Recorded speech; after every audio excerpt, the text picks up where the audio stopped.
How's it going, everyone? Welcome to this week's Q&A. So like any other week, if you want a chance for any questions being answered, make sure you drop a comment down below. So with that being said, let's go ahead and get started with the first question of the weekend. It is, what are my thoughts on the Acura TLX getting canceled and discontinued? So a couple of things come to mind. When the car was being unveiled and hyped up, everyone thought it was going to be a true competitor versus like the M340i, the S4, C43, the Stinger and stuff like that. The car looks phenomenal. But when it comes to performance, which is what people in this segment are looking for, they're looking for performance, looks, and some luxury along, kind of all combined into one. As far as the performance goes, it's overweight and underpowered against its competition. So that really hurt everything right off the bat. People looking to buy this car want a performance vehicle. So now real world numbers don't really match real world conditions. So for example, the car has plenty of usable power, but it is underwhelming against the competition.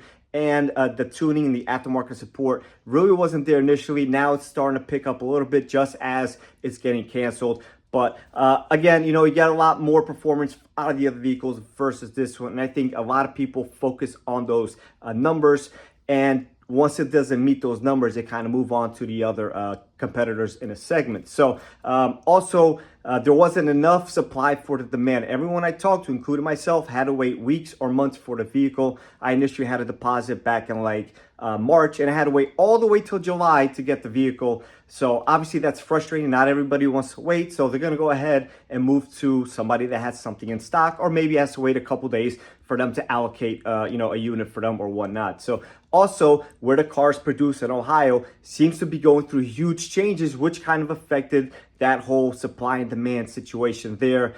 So they're trying in a transition of focusing on the EV stuff over there. So obviously that didn't help because they figure, well, people want EVs, not myself, but people want EVs, and people are kind of looking towards to getting those, and they have a lot of FOMO at this point. So they're transitioning a lot of that stuff to the EV vehicles.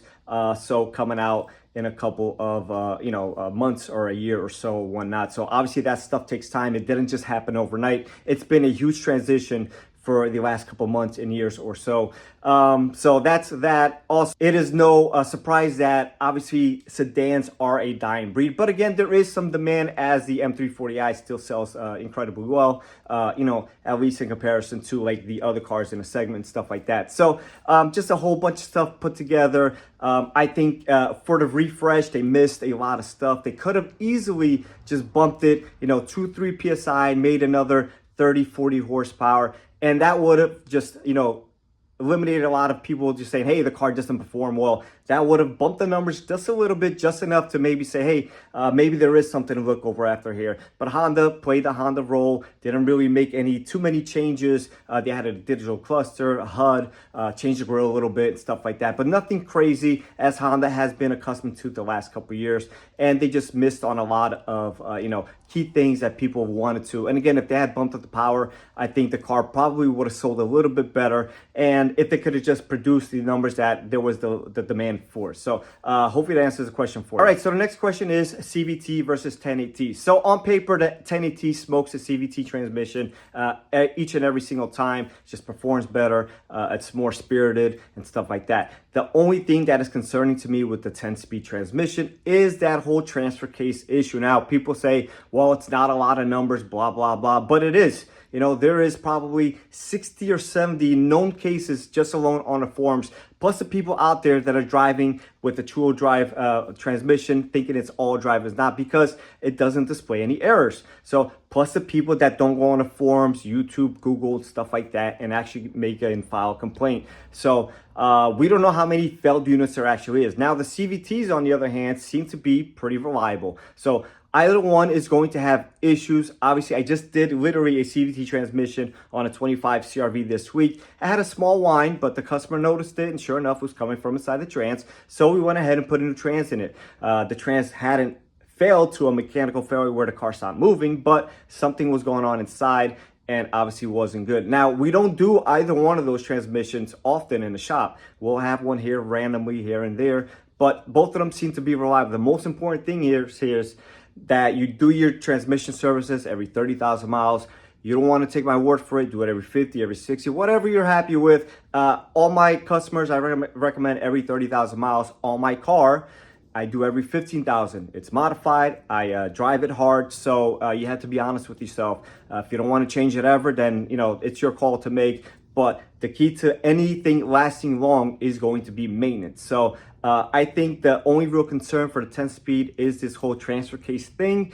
But only time will tell if Honda's going to have some sort of service bulletin, warranty extension, or whatnot. But the current generation CVTs in the current vehicles seem to be pretty reliable with a couple failures here and there. So hopefully that answers the question for you. All right, so will lowering your vehicle, cancel or void your warranty? And the only thing it could void or cancel is if during the installation you went ahead or installer broke something and something went wrong, or B, something happens to your suspension from those lowering springs or bags or coilovers or whatnot. So obviously if you install lowering springs and one of your strut blows out, it's not going to be covered. It is what it is. But let's say if a ball joint were to go bad, then that wasn't a direct effect of that lowering spring. Now ball joints are going to be a wear and tear item. So it really depends, and the dealer can make an argument for it. But in my opinion, if you came to me and you had a defective, let's say, sway bar bushing,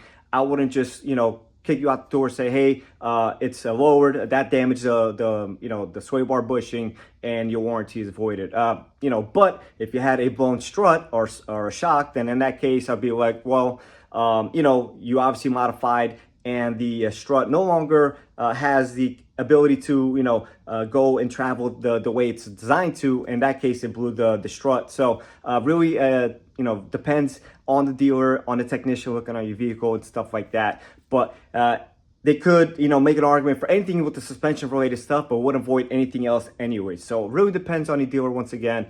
And if you do have a situation where this happens, just question them, ask them why, ask them how it actually directly affected that particular issue or not. So hopefully that answers the question for you. All right, and the topic that everybody loves to talk about is the 1.5T head gasket issue still an issue? So I have seen on the current generation, so we're talking the 23 and newer Accords and 23 and newer CRVs with blown head gaskets already. Now, we've only seen a couple of them, I think maybe 3 in our shop total, and they were higher mileage, but it's still pretty early on. I think this year is a pretty key year. Between this year and next year, I think we're going to start seeing a couple of failures. Now, I made 2 videos, one with the initial issue, second one with a follow-up, issue why I think it would still continue, because none of the hardware has really changed. The head gasket hasn't changed, the head bolts haven't changed, the beer block hasn't changed,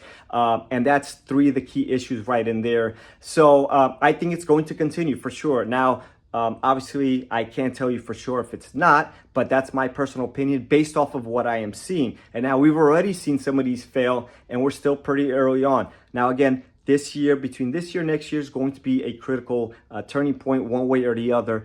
So honestly, we're just going to have to see how it plays out here. But if you do own one of these vehicles, whether it's a 1.5T, a 2.0 hybrid, any vehicle from any manufacturer, make sure if you plan on keeping it long term, you get the OEM extended warranty. It will be worth your money, I promise you. I mean, if you don't want to get it, don't. I recommend everyone gets it. It only hurts the technician, but it helps out the consumer. So from the consumer standpoint, I think it's a smart investment. But again, I can't tell you what to do. I can only recommend what to do.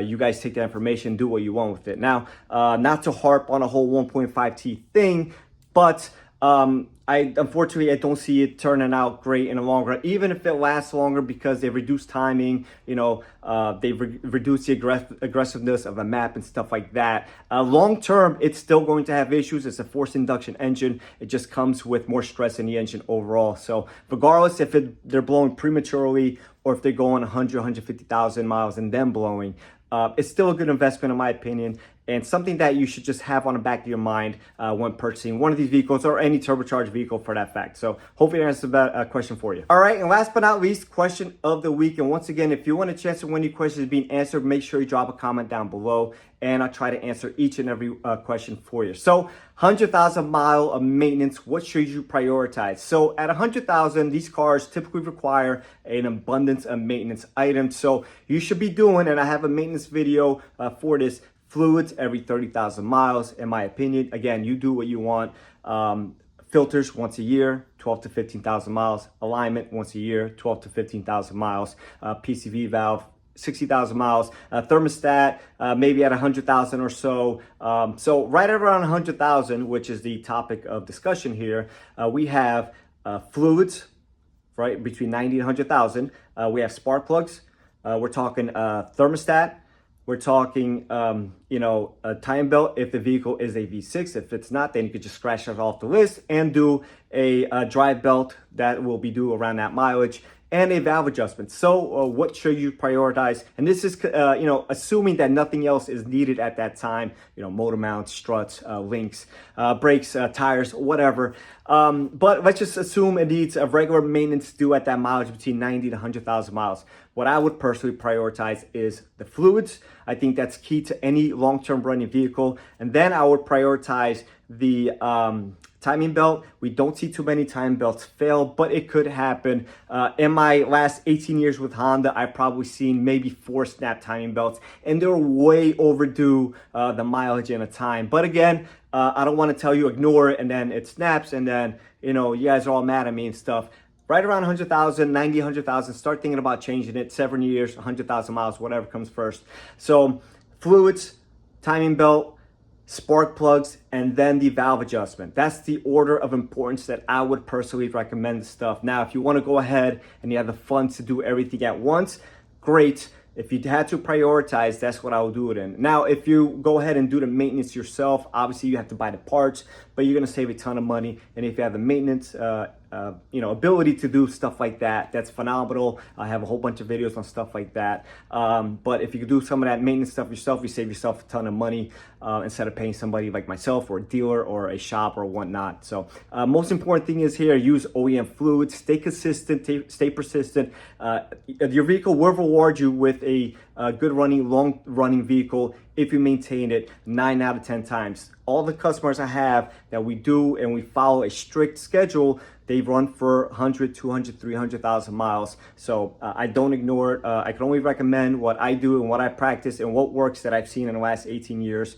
If you have a car and you haven't changed any fluids in the last 100,000 miles, great. Chances are that's not going to happen to everyone. So really depends on what you want to do and how you see things in your budget and stuff like that. Everybody knows their own personal situation. But again, fluids, timing belt, spark plugs, valve adjustment. That's what I would do everything in, assuming that you want to kind of prioritize stuff and whatnot. So hopefully that answers the question for you, and I'll catch everyone on the next one.